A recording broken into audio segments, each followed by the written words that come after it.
We are getting brand new...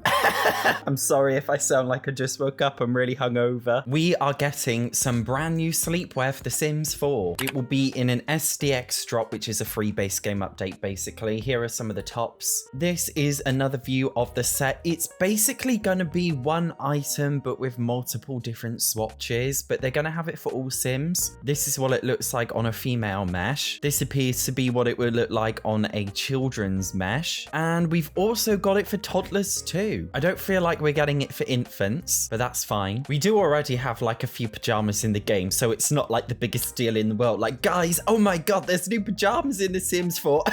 Wow. Like, I'm not going to be like that, but it's a new free update. Now, The Sims 4 Growing Together has come under a little bit of criticism since the last update that we had. People have basically been complaining that the pack looks really, really basic and there are not that many features appearing to be in the pack. In addition, the world looks very similar to Willow Creek and a lot of people are worried it's not offering anything new. These are some of the images here released by EA employees. So this one just shows a random road and then we've got a little bit of a harbor. I don't think you can visit all of the harbors. There's only like one in the world that you can visit. Anyway, here's some fake cars.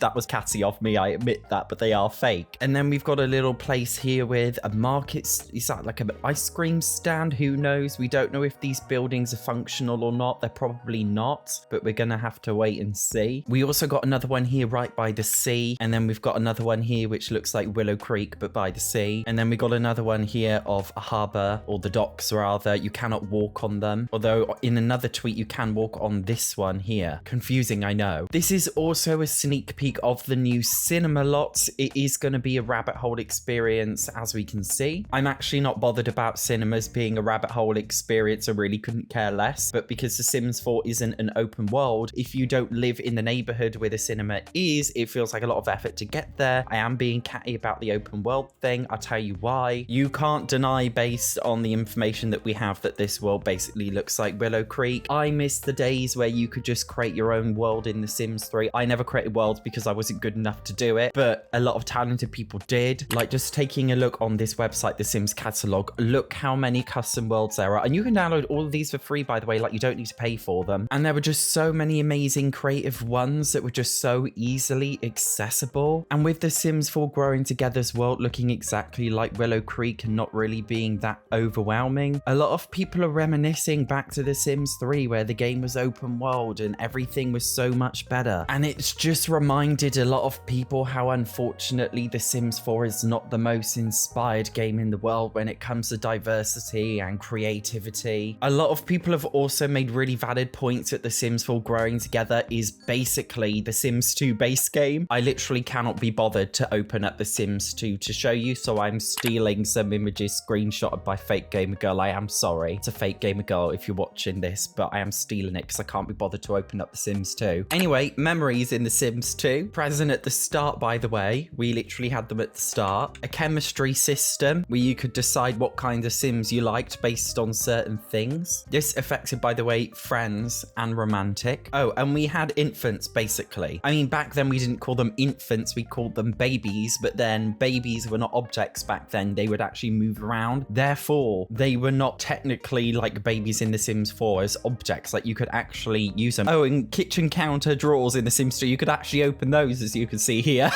I could chat for ages about how much better The Sims 2 was. Oh, and these are interests, which is something we don't even have in The Sims 4. We have likes, but these are actually really complex interests. It's a weird one because a lot of people are really excited for The Sims 4 Growing Together because it's finally coming with a load of cool features. But then a lot of other people are thinking like it's almost 10 years The Sims 4's been out and we're only getting an update that's reminiscent of The Sims 2 base game. Even then, it's going to cost $39.99 in order to have these basic life simulation features. And even then, in addition to the features, all you're getting is just a bland Willow Creek style American suburban world that we already have. A lot of people, I think, are just getting very sick of how bland The Sims 4 is. And then you've got a lot of other people who don't really care about the money side of things and are just like, well, I'm getting it anyway because it's cute. Like the kind of people who like My First Pet stuff. No offense, but I'm calling you out.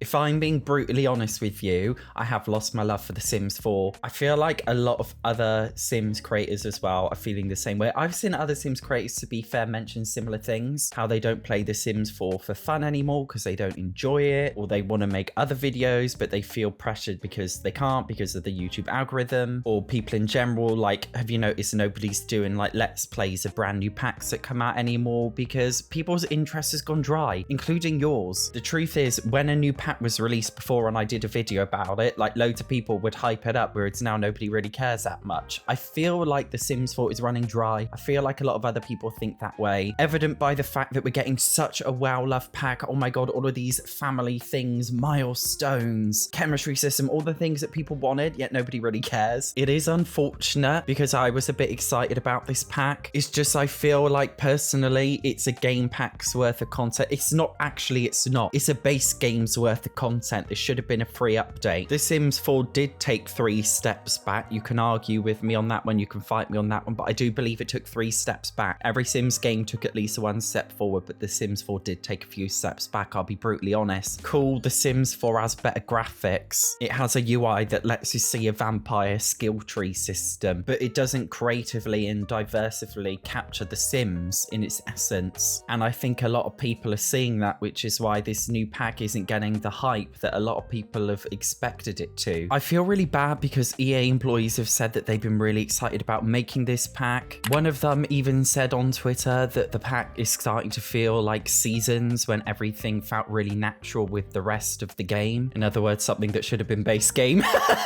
So I'm not saying like, oh, this pack's going to be bad. I don't think the pack is going to be bad at all, actually. I think it's going to be overpriced, but I don't think it's going to be bad. I think it's actually going to be a really good pack. I think it's going to be one of the fundamental packs that you must have if you play The Sims 4. It's just not going to be The Sims 2 or The Sims 3.